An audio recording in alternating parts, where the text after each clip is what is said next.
سے ہوتا ہے نا. یہ انسان کا جو نفس ہے یہ اگر چھوٹے سے چھوٹا بھی ہو نا، چوزے کی طرح بھی ہو، جب تک یہ رحمت خدا میں اس طرح ڈوبتا نہیں نا، اس کے اوپر بارش کے ساتھ گیلا نہیں ہوتا مکمل، یہ چھوٹا سا چوزا بھی اپنی میں نہیں چھوڑتا، تو یہ اپنی میں کیسے چھوڑے؟ ٹھیک ہے نا. لیکن اس چھوٹے سا جو چھوٹا سا چوزا ہوتا ہے نفس اگر کسی کا، تو ذرا سی رحمت اس کے اوپر برسے تو وہ بالکل گیلا ہو کے ایسے تابع ہو جاتا ہے نا. لیکن جتنا قوی ہے اس کو اتنی جلدی اثر نہیں ہوتا.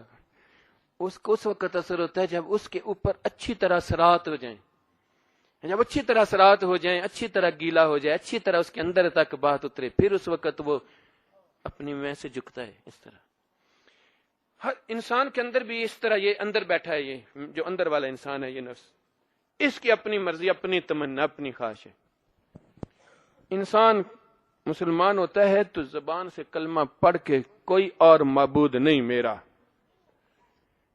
تو وہ اور معبود جو کہہ رہا ہے یہ زبان نے خلق سے کہتا ہے، زبان یہ کال سے کہتا ہے، یہ خلق کی چیز ہے، مٹیریل کی چیز ہے، تو مٹیریل والے خدا جو ہیں ان سے پیچھے ہٹ جاتا ہے.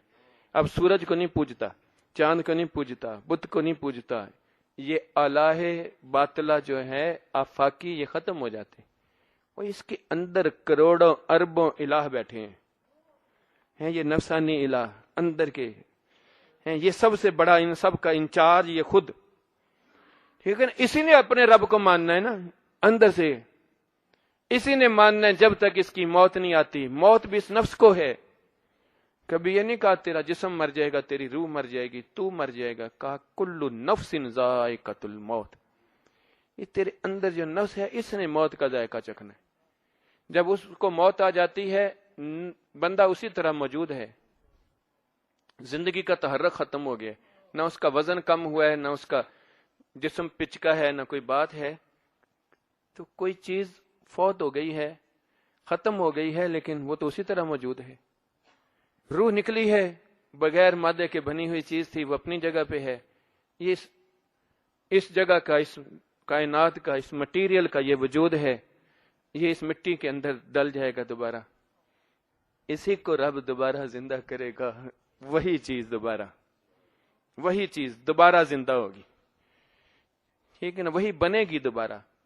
بننے کے بعد وہ زندہ بننے سے نہیں ہوتی زندہ، پہلے بنے گی، پھر وہ روح اس میں ڈلے گی دوبارہ، پھر اللہ کا امر ہوگا اس ڈلنے سے اس کے اندر وہ زندگی کا تحرک نفس دوبارہ بیدار ہوگا. پھر اسی کے ساتھ حساب کتاب ہے. اسی سواری پہ چڑھ کے اس نے اللہ کی قربت بھی لینی ہے، اسی پہ چڑھ کے اس نے اپنی مرضی بھی پوری کرنی. رسول اللہ صلی اللہ علیہ وسلم کا ایک فرمان عالی شان، اے ابن آدم، ایک تیری مرضی ہے، ایک تیرے اندر والے نفس کی مرضی ہے، ایک تو ہے، ایک تیرے مالک کی مرضی ہے، تیرے رب کی، تیرے پیدا کرنے والے کی مرضی. ہونا تو وہی ہے جو اس کی مرضی ہے. تو بہتر نہیں تو اپنی مرضی اس کی مرضی میں ڈال دے.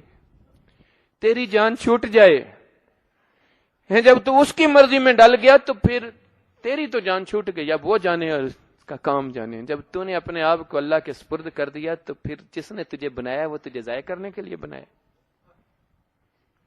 وہ تو تیرے لیے سارے انتظام کر رہا ہے، تجھے ضائع کرنے کے لیے بنایا. بندہ خود کوئی چھوٹی سی چیز بنائے کبھی اس کو پھینکتا نہیں. پرانا جوتا بھی ہو جائے، کبھی ادھر پڑا ہے، کبھی ادھر پڑا ہے، کبھی ادھر پڑا ہے، کبھی بلیوں کتوں کو مارنے کے کام آ رہا ہے گھر میں، وہ بھی نہیں پھینکا جاتا. تو اللہ جس نے بندے کو بنایا ہے، کیا اس نے اس کو پھینکنے کے لیے بنایا ہے؟ یہ خود پھینکنے کا کام کرتا ہے، خود ضائع ہو جاتا ہے، خود کچرا بن جاتا ہے. جب خود کچرا بن جاتا ہے تو اسفل سافلین ہے. خود اس نے اپنے آپ کو گند کیا.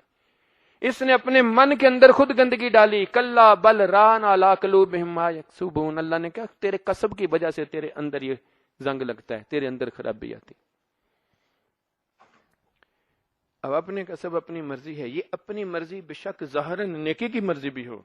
میں جس طرح پہلے عرض کر رہا تھا ابھی نماز سے پہلے کہ بندے کے اندر تمنا آتی نیکی کی، میں اس طرح وہ مسجد بھی بنا رہا ہے، حرام نہیں چھوڑ رہا، سود نہیں چھوڑ رہا، یہ نہیں کر رہا، وہ نہیں کر رہا، نظر کا ادھر، لیکن مسجد بھی بنا رہے. مسجد کیوں؟ اپنی تمنا، میں بنائی. میں وہ کیا اللہ تیرے مسجد دا محتاج سی؟ لیکن اس نے یہ نیکی کس لیے کی ہے؟ اپنے لیے، اپنے آپ کو تسلی دینے کے لیے۔ خدا کہاں ہے اس کے اندر؟ ہم جتنے بھی اس طرح کی کرتے ہیں اسی طرح کے حسابوں میں یہ، لیکن اس لیے سنت حضور کی اپنی عقل میں نہیں، جو اس نے کہا ہے وہ، اس لیے ایک فعل ہے ایک قول ہے، ٹھیک ہے نا؟ قول بھی ہے حضور کا، اس کے اوپر عمل کرنا، یہ بھی سنت مطہرہ ہے۔ حضور نے جس طرح کیا وہ بھی عمل کرنا، یہ بھی سنت مطہرہ ہے۔ لیکن امتی کے لیے قول پہ عمل کرنا افضل ہے، کیونکہ امت کی اوقات کے مطابق اس کو کہا گیا یہ کرو۔ لیکن آپ نے نماز پڑھی، امت کو بھی کہا پڑھو، آپ نے یہ کیا، امت کا کچھ خصائص ہیں آپ کے افعال کے ساتھ، ان افعال کی نقل اس کے بس میں نہیں ہے۔ اس لیے جہاں آپ کے قول اور فعل میں فرق ہے وہاں قول پہ عمل کرنا امتی کے لیے فرض ہے، کہ امتی اپنی اوقات میں ہے، وہاں جی ٹھیک ہے جی، وہ تو پنگا کرے نہیں، میں جی بھی کرنا ہے۔ ہن بادشاہ نے اپنی ایک چیز ہے، بادشاہ دا ڈیزائن ہے، وہ افعال ہے، وہ منصب دی چیز ہے، وہ کبھی نہیں میں بھی انجی کراں، انہوں نہ رہن دیندا ہے۔ لیکن اس لیے اپنی عقل سے نہ دیکھو، جو کہا ہے بس اس کے اوپر عمل کرو۔